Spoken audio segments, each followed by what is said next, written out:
Boa noite, irmãos.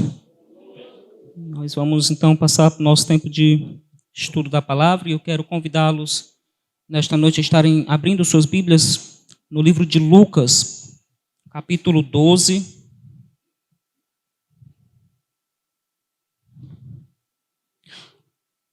Lucas capítulo 12, do verso 13 até o verso 21.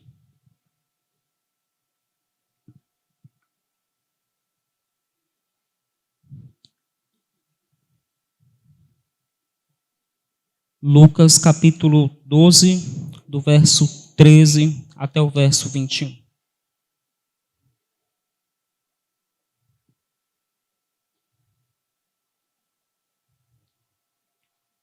Lucas 12, a partir do verso 13, a palavra do Senhor então nos diz o seguinte: Nesse ponto, um homem que estava no meio da multidão lhe falou: Mestre, ordena meu irmão que reparta comigo a herança. Mas Jesus lhe respondeu: Homem, quem me constituiu juiz ou repartidor entre vós? Então lhes recomendou: Tende cuidado e guardai-vos de toda e qualquer avareza, porque a vida de um homem não consiste na abundância dos bens que ele possui. E lhes proferiu ainda uma parábola, dizendo: O campo de um homem rico produziu com abundância, e arrazoava consigo mesmo, dizendo: Que farei? Pois não tenho onde recolher os meus frutos. E disse: Farei isto: destruirei os meus celeiros, reconstruí-los-ei maiores, e aí recolherei todo o meu produto e todos os meus bens. Então direi à minha alma: Tens em depósito muitos bens para muitos anos. Descansa, come, bebe e regala-te. Mas Deus lhe disse: Louco, esta noite te pedirão a tua alma. E o que tens preparado, para quem o será? Assim é o que entesoura para si mesmo e não é rico para com Deus. Vamos orar.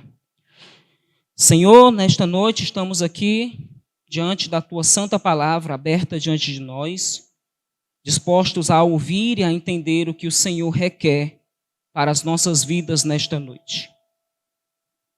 Eu oro a ti, Santo Espírito, para que o Senhor seja o nosso professor, que o Senhor nos instrua, que o Senhor nos ensine, nos aconselhe, nos admoeste, e que, acima de tudo, nos dê as ferramentas e os meios necessários para que nós possamos colocar em prática as verdades da tua palavra que nós iremos aprender aqui.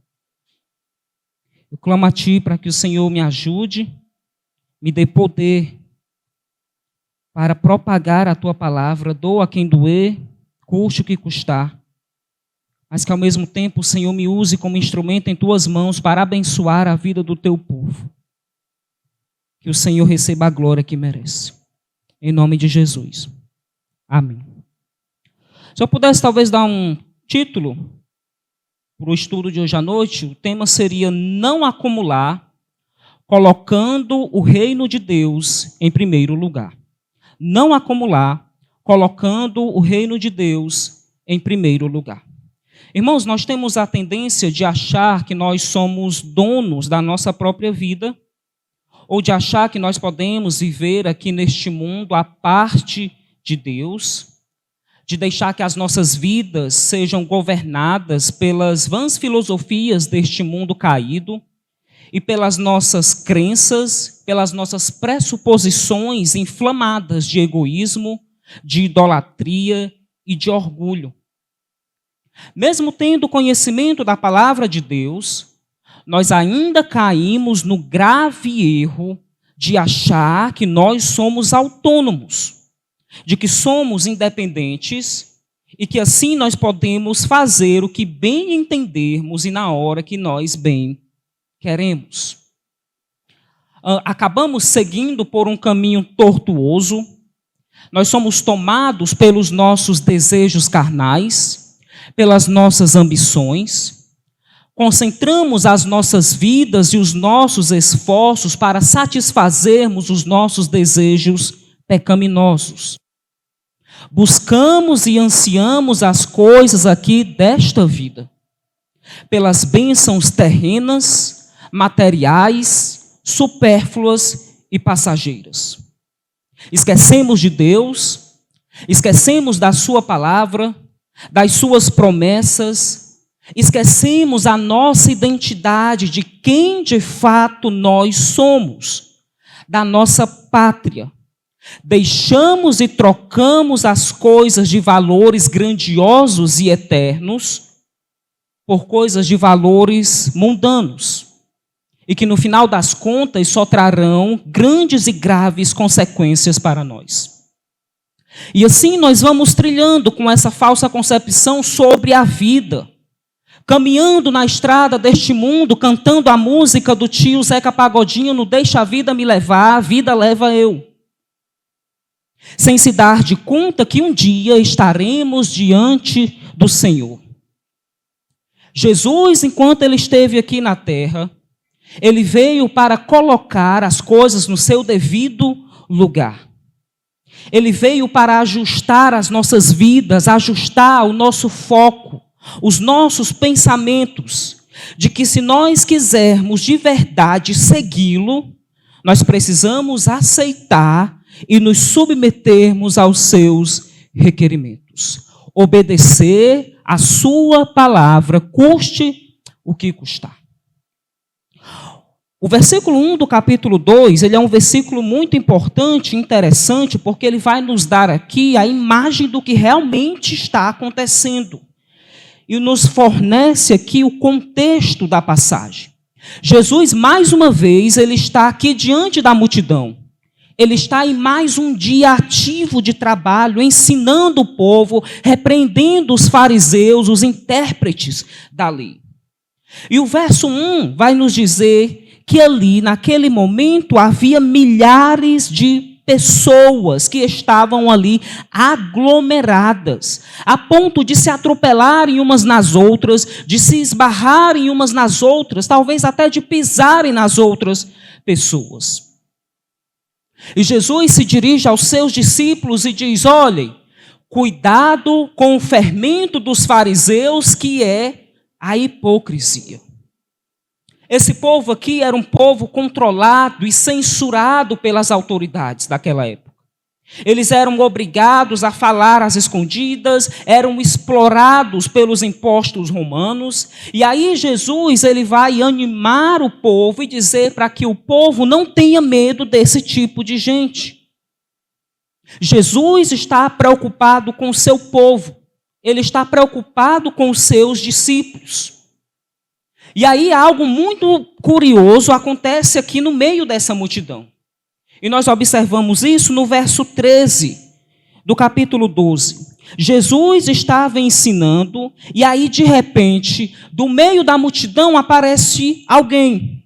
O texto nos diz: nesse ponto, um homem que estava no meio da multidão lhe falou: mestre, ordena a meu irmão que reparta comigo a herança. Esse homem aqui aparece do meio da multidão e se dirige a Jesus, ele fala a Jesus.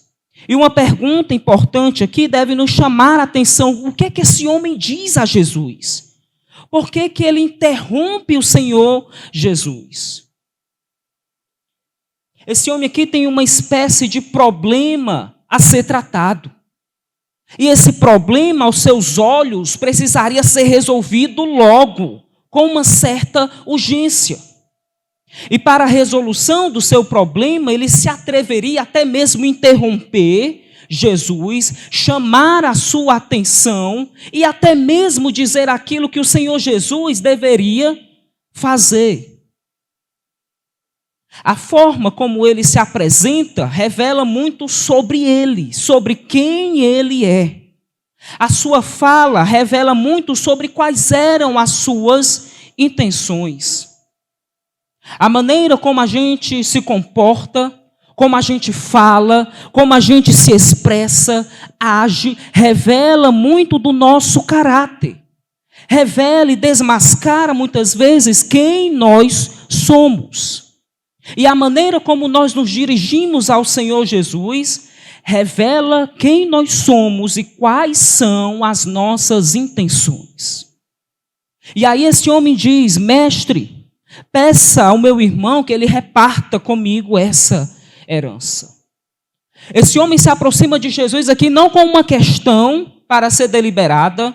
Ele não chega a Jesus para fazer uma pergunta ou para sequer pedir a opinião de Jesus sobre determinado assunto. Ele não chega com dúvidas ou com a sua mente dividida. Ele já chega com tudo decidido. Ele sabe o que quer. Esse homem chega diante de Jesus apenas para dizer o que ele deveria fazer. Ele chega já ordenando, dando os comandos, as direções. E no final das contas, ele só quer a validação de Jesus. Ele só quer que Jesus valide e corrobore as intenções pecaminosas do seu coração. E aí ele vai falar aqui de uma herança. Essa herança a ser repartida, muito provavelmente, era uma terra, e não questões, por exemplo, de dinheiro ou de outros bens, mas sim possivelmente aqui uma terra. Porque Jesus, no versículo 16, ele vai contar uma parábola para exemplificar tudo aquilo que ele quer ensinar. E Jesus, ele vai falar acerca de um campo de um homem rico que havia produzido em abundância. Então esse homem aqui, ele tenta fazer de Jesus um juiz repartidor. E Jesus não é um juiz repartidor. A missão de Jesus aqui neste mundo não era essa, e aquele homem certamente não havia entendido isso. Jesus, ele nunca iria aceitar essa posição. Nós não temos o direito de decretar, de ordenar o que Jesus deve fazer. Nós não temos o direito de lhe designar qualquer tarefa ou posição que seja, para que as nossas intenções, para que os nossos desejos ambiciosos e egoístas sejam satisfeitos. Jesus, ele é o próprio Deus e ele faz as coisas como ele quer e deseja, não como nós queremos. E aí Jesus, diante disso, ele tem uma reação. Ele dá uma resposta àquele homem no verso 14. Jesus, ele disse, mas Jesus lhe respondeu: homem, quem me constituiu juiz ou repartidor entre vós? Jesus está dizendo aqui: ei, meu camarada, quem foi que disse que eu sou o juiz que vai repartir essa tua herança? Quem foi que determinou todas essas coisas? Por que você julgou no seu coração de que eu deveria ser o juiz que vai repartir as tuas propriedades? Você deve estar enganado. E muitos de nós acabamos agindo dessa forma. Por exemplo, de repente você está com um conflito. E você já chega dizendo a forma como você vai agir. Ou o que você vai fazer diante daquele determinado conflito. E você sequer parou, meu irmão, para ouvir a palavra de Deus. Você sequer ouviu o que Deus diz e pensa a respeito de determinado assunto. Você não ouviu o conselho de outras pessoas mais sábias e maduras. Você já chega querendo a aprovação das pessoas, dos pastores, dos líderes, diante da sua decisão. E nós não queremos pensar sobre as possibilidades de que talvez a nossa decisão ou a maneira como nós estamos decidindo as coisas mais à frente será desastrosa.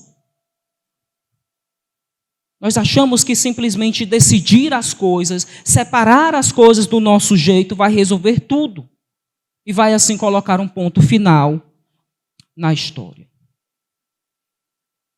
No verso 15, Jesus ele vai ensinar não só aquele homem que chegou com essa questão, mas a todos aqueles que estão ali ouvindo.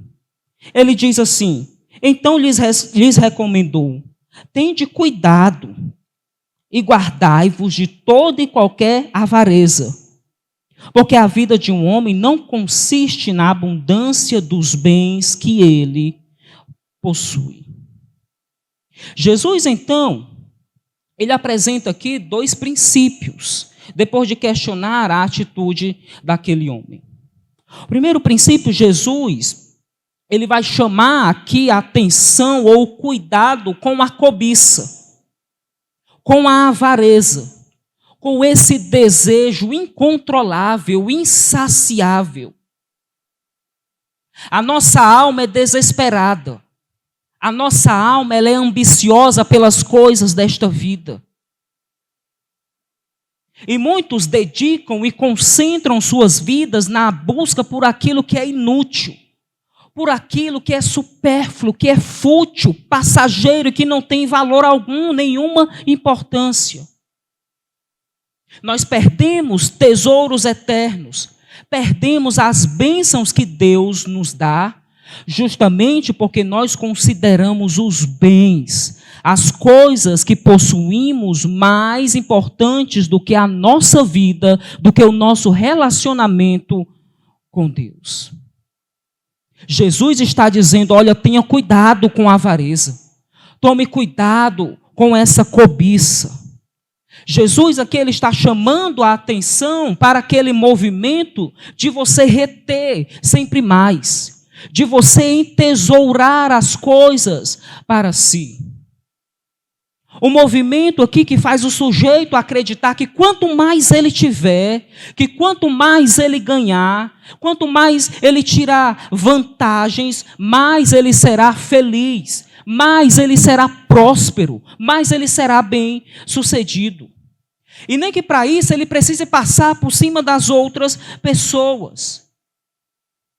Ele acredita que a sua segurança, que a sua felicidade, a sua estabilidade está nestas coisas, nos bens que ele possui e não na alma que ele tem, na alma, na vida dele com Deus.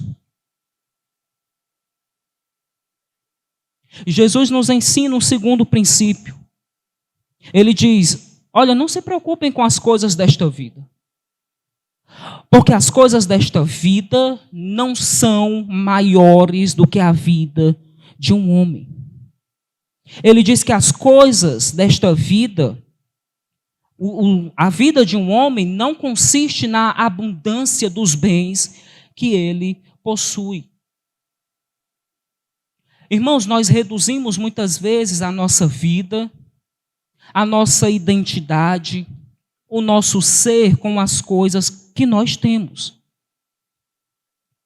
Muitos de nós somos tentados a sermos as coisas que temos. E Jesus está dizendo: olha, a sua alma, meu irmão, vale mais do que você tem. Mas nós reduzimos estas coisas.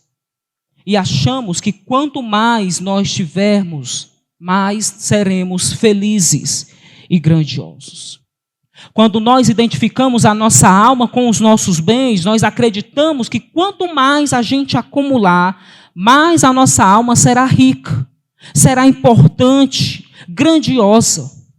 E Jesus aqui, ele está quebrando esta lógica. Ele está fazendo isso aqui, esse pensamento cair por terra. Jesus está nos mostrando, meus irmãos, que existe uma vida além desta vida consumista aqui na terra.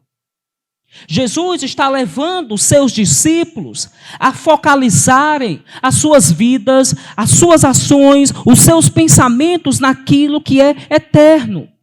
A potencializarem as suas vidas para o reino. Os tesouros de lá e não os daqui desta terra. E depois de ensinar esses 2 princípios, Jesus aqui ele vai ilustrar o seu ensinamento por meio de uma parábola. E essa parábola a gente pode dividir aqui pelo menos de 3 formas. Jesus aqui ele vai apresentar nessa parábola um problema, Ele vai apresentar também uma solução e ele vai apresentar também uma espécie de juízo. Um problema, uma solução e uma espécie de juízo. Jesus ele apresenta o problema aqui no versículo 16. Ele diz, e lhes proferiu ainda uma parábola, dizendo, o campo de um homem rico produziu com abundância. Aqui nos parece uma imagem até bonita, né? Por quê? Porque o campo de um homem rico produziu muito. Produziu em abundância. E talvez alguns possam até dizer, rapaz, mas que coisa injusta. Enquanto o pobre lá está se matando no campo, trabalhando, labutando de sol a sol, né, e ele está lá e não cresce as coisas, um homem rico, que já tem muito, tem o seu campo que produz bastante em abundância. Mas Deus aqui, por sua graça, Ele permitiu que o campo desse homem produzisse em abundância. Então aqui o campo desse homem que já era rico, passou a ser mais rico ainda. Mas aí você se pergunta, onde é que está o problema diante disso aqui? Jesus, ele continua no verso 17. E arrazoava consigo mesmo. Que farei, pois? Não tenho onde recolher os meus frutos. Você percebe aqui que diante daquela riqueza, diante daquele campo abundante, aquele homem identificou um problema. Qual era o problema? Rapaz, está tudo muito lindo. O campo aqui está florescendo, está dando muito certo, está farto. Mas onde é que eu vou armazenar tudo isso? Eu preciso de um lugar maior, de um celeiro maior. Então surge esse problema que ele está preocupado com isso. Ele está preocupado com o fato de que aquele celeiro que ele possui é pequeno demais e não comporta a sua colheita abundante. E quando Deus superabunda, nós nos preocupamos em reter o quê? Sempre mais. Em entesourar para si sempre mais. A nossa lógica na nossa cabeça é de sempre dar um jeito para caber mais, mais e mais. E isso parece fazer sentido na nossa cabeça. Então aqui nós temos esse problema. E nesse primeiro ato aqui parece que esse homem ele fica meio perdido. Ele fica sem direção, sem saber o que fazer diante do seu problema. Mas aí de repente aparece uma espécie de solução no versículo 18. O versículo 18 ele diz assim, e disse, farei isto, destruirei os meus celeiros, reconstruí-los-ei maiores, e ali recolherei todo o meu produto e todos os meus bens. Para quem é que ele está dizendo isso aqui? Que ele vai fazer? Para quem que ele está apresentando essa espécie de solução aqui? Observe o versículo 17, porque aqui nós temos a resposta nessa primeira parte do versículo. O verso 17 diz assim, a primeira parte, e arrazoava consigo mesmo, dizendo, que farei, pois eu não tenho onde recolher os meus frutos. Ele não está falando aqui, irmãos, com outra pessoa. Ele não tem aqui com quem falar, a quem se dirigir. Esse homem aqui, ele é alguém que é fechado consigo mesmo. Ele não pede a opinião dos outros, o conselho das outras pessoas. Para ele, a sua opinião naquele momento ali era o que importava e ponto final. Ele está dizendo, olha, eu farei isto, eu vou destruir tudo, botar tudo abaixo, vou construir outros celeiros maiores para caber muito mais, e ali eu vou guardar todo o meu produto e todos os meus bens. Esse homem aqui está falando consigo mesmo. Ele não tem um juiz, ele não tem ninguém para julgar a sua causa. Alguém para dizer se aquilo que ele estava fazendo era algo certo ou errado. Ele não tinha ninguém para prestar contas. Ele não estava debaixo da supervisão de ninguém. Ele era uma espécie de juiz de si mesmo. E no versículo 19, ele continua o seu diálogo solitário, falando para si mesmo.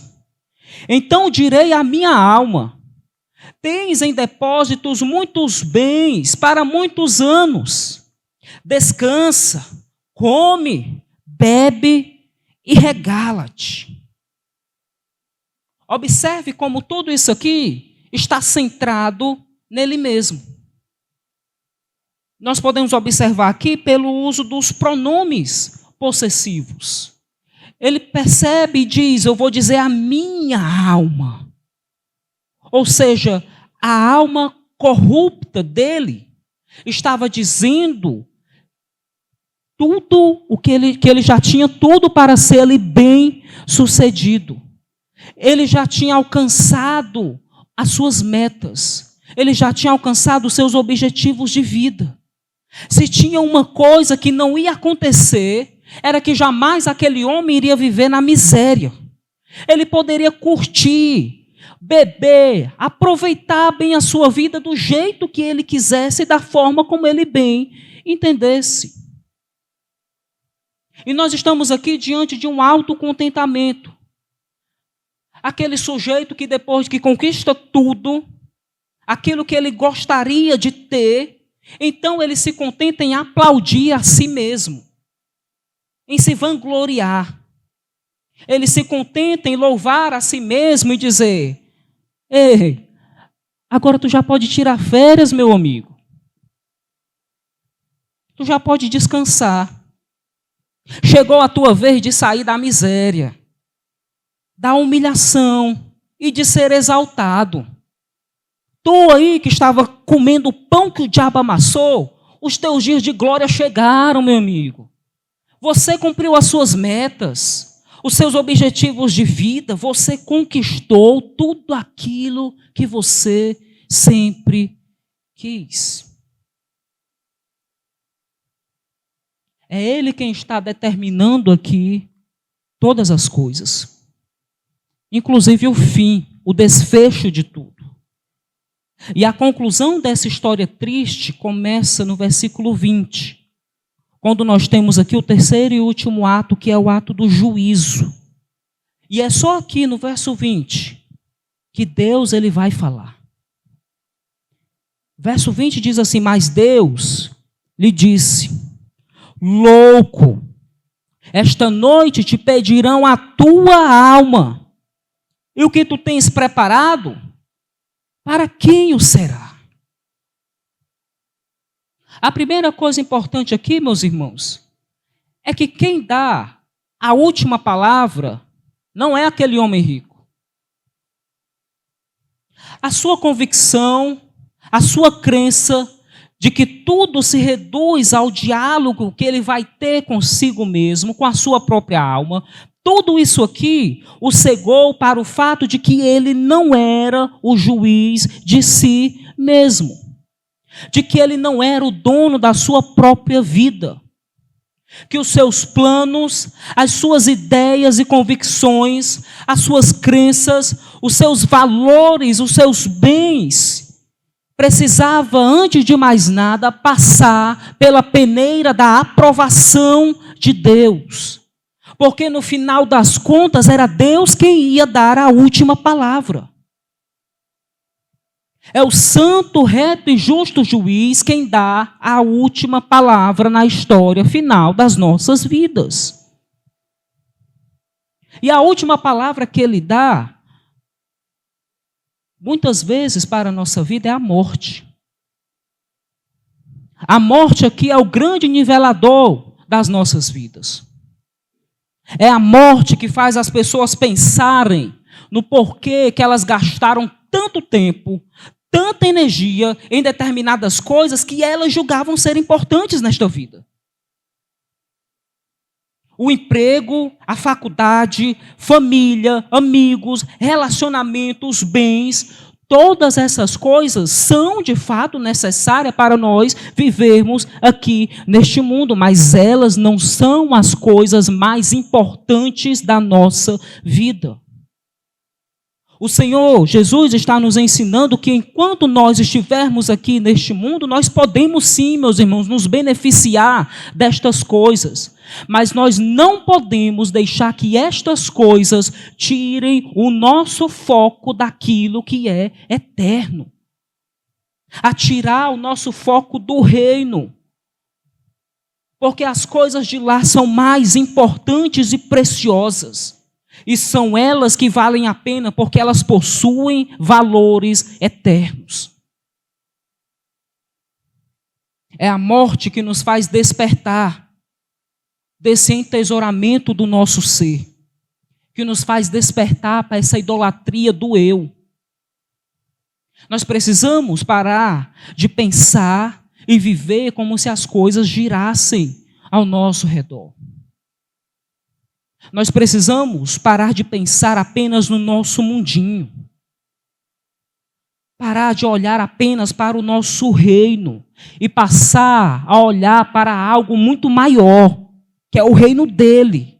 Esse reino que não diz respeito a nós, mas a ele. É para lá que nós precisamos olhar. E se quisermos de fato andar no reino, nós vamos precisar negar o nosso próprio reino, tomar a cruz e seguir verdadeiramente ao Senhor Jesus. Jesus chama esse homem aqui de louco. E essa é uma palavra muito interessante. Significa que aquele que não tem prudência. É um tolo. Depois de Deus chamar aquele homem de louco, de imprudente, ele dá um anúncio da morte, dizendo: esta noite te pedirão a tua alma. Ele sabe que vai morrer. E toda pessoa que descobre que a morte está por vir, ele inevitavelmente vai passar a fazer uma revisão de sua vida. Ele vai passar a analisar a forma como ele viveu neste mundo. Essa alma que conversava consigo mesmo, o Senhor Jesus está dizendo que naquela mesma noite pediria ela. E eu faço uma pergunta a você, meu irmão: a sua alma está preparada para se encontrar com Deus? A sua alma está preparada para se encontrar com Deus?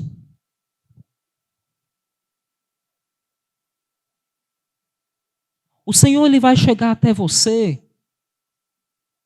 não para pedir as coisas que você fez aqui nesta vida. Não são os teus certificados que ele vai pedir, os teus diplomas, as tuas graduações, mestrados, doutorados, PhD, ou a tua conta bancária. Jesus, ele não vai pedir isso de você, não. Ele vai pedir a tua alma. Você está de fato preparado para se encontrar com Cristo? Para prestar contas da sua vida diante dele? Deus, ele faz essa pergunta muito clara àquele homem. E ele diz: o que tu tens preparado, para quem o será? O que é que você vai fazer com essas coisas, com estes bens aqui? A pergunta aqui é para quem? A ênfase de Deus aqui não está nas coisas e nos bens, mas a sua ênfase, o seu foco está em pessoas. Porque como nós temos visto que pessoas são mais importantes do que coisas. Deus está olhando no íntimo do coração daquele homem avarento e egoísta e está perguntando: certo, você está fazendo tudo isso aqui, está tentando acumular mais, mas para quem você se doou? Quem foi a pessoa com quem você investiu o seu tempo? Como é que você foi bênção na vida uns dos outros? Como é que você usou os seus recursos, esses teus bens aqui que tu está acumulando? Como é que você usou esses recursos para abençoar a vida uns dos outros? No final das contas, para quem, meu irmão, você vai entregar todos estes teus bens que você acumulou aqui? No final das contas, aquele homem não perdeu os seus bens. Ele perdeu foi a sua alma. Quando identificamos a nossa alma com os nossos bens, nivelando os nossos bens com o que nós somos, achando que quanto mais bem tivermos, mais a nossa alma será rica. Quando o homem identifica essas duas coisas, o seu bem e a sua alma, no final das contas, ele não perde os seus bens, ele perde a sua alma. A sua alma. E no final das contas, aquele homem não tinha ninguém para deixar as suas riquezas. Por quê? Por causa da sua cobiça. Por causa daquele desejo desordenado e compulsivo que ele tinha de ter mais e mais. Esse desejo desordenado que nos faz atropelar, ou passar por cima de mulher, de filhos, maridos, pai, mãe, de quem quer que seja, para obter aquilo que tanto queremos. Jesus está dizendo, de que adianta você ganhar o mundo inteiro e perder a tua alma? Acabamos perdendo não só as pessoas, os bens, mas inclusive a pessoa mais importante das nossas vidas. Nós temos a solidão não só das pessoas, mas também do próprio Deus. Jesus está mostrando aqui aquele homem que com ele ou era tudo ou era nada. Ou ele renunciava às coisas dele, seguia ele de fato, ou nada feito. Jesus está mostrando aqui, meus irmãos, de maneira clara e transparente, sem arrodeios, de que existe um preço a ser pago quando nós decidimos seguir a Ele. Ele está nos ensinando que nós precisamos aprender a perder. Perder para poder ganhar algo muito mais valioso e eterno. É o que ele diz, por exemplo, em Mateus 16, 24 e 25. Que se alguém quer vir após mim, negue-se a si mesmo, tome a sua cruz e siga-me. Pois quem quiser salvar a sua vida, a perderá. E quem perder a sua vida por minha causa, esse a achará. Eu faço uma pergunta a você. O que é que você tem perdido por amor a Cristo? O que é que você tem perdido por amor a Cristo? Quais são as renúncias que você tem feito por amor a Ele? Quais são as suas renúncias?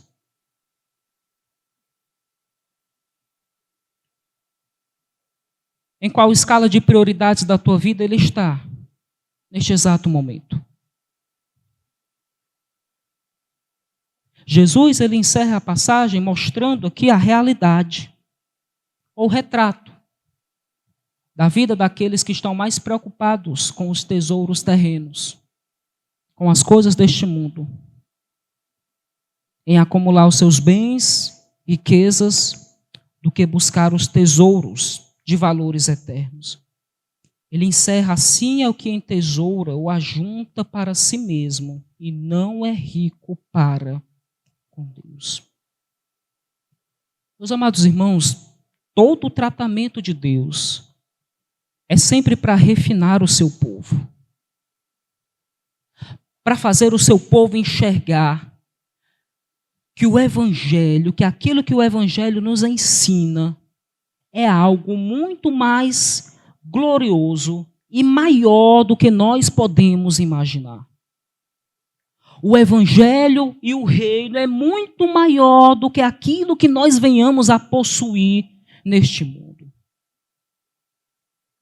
E se tudo aquilo que Deus nos dá, nós entendemos, irmãos, que não é fruto dos nossos méritos, esforços ou conquistas, mas é dom de Deus. É a graça dele sendo derramada sobre a sua vida, mesmo sem você merecer. Então, essas bênçãos que Deus tem nos dado aqui neste mundo, tudo que nós temos e o que nós somos, pertencem a Ele. A Ele. E deve ser usados para Ele, para a glória dEle. Devolver tudo aquilo que nós temos e somos das suas próprias mãos, para a glória dEle. nós precisamos ter em mente que os bens, os recursos que nós temos precisam ser abençoados, precisam ser usados para abençoar a vida uns dos outros. A nossa vida, meu irmão, não deve ter um fim em si mesmo, mas na vida um do outro. Deus nos dá com o objetivo de que nós possamos abençoar uns aos outros e ao seu reino. Eu quero encerrar trazendo aqui 3 lições para nós. 3 lições. Primeira, mantenha a sua identidade e o seu foco em Cristo e no seu reino. Mantenha a sua identidade e o seu foco em Cristo e no seu reino. A sua identidade, quem você é, não deve estar nos seus bens, não deve estar nas suas riquezas, não deve estar nas suas aspirações. Cuidado, para que aquilo que você tem não seja o fator que determine aquilo que você é. Você precisa manter a sua identidade, o seu foco em Cristo e no seu reino. Segundo, reveja as escalas de prioridades da sua vida. Reveja as escalas de prioridades da sua vida. Jesus está nos ensinando a negar o nosso próprio reino. Reveja aí, neste momento, quem é que está no trono do seu coração. Quais são as coisas e pessoas que você tem amado mais do que as coisas do reino? O que é que você tem renunciado em sua vida por amor a Cristo? O que é que você tem perdido por amor a Ele e por causa dele? Reveja as escalas de prioridades da sua vida. Segundo, terceira, a sua vida não tem um fim em si mesmo. A sua vida não tem um fim em si mesmo. Nós precisamos deixar de ser egoístas. Parar de pensar só em nós mesmos. A nossa vida deve ser também em prol dos outros. Precisamos ser bênção na vida uns dos outros. Os nossos recursos devem ser também para o benefício dos outros. Deve ser também para o reino e para o rei. Porque tudo o que temos e o que somos vem dele, devem ser para ele e para a glória dele. Amém? Senhor, te agradeço por tua palavra. Tua palavra, Senhor, que nos confronta e nos exorta.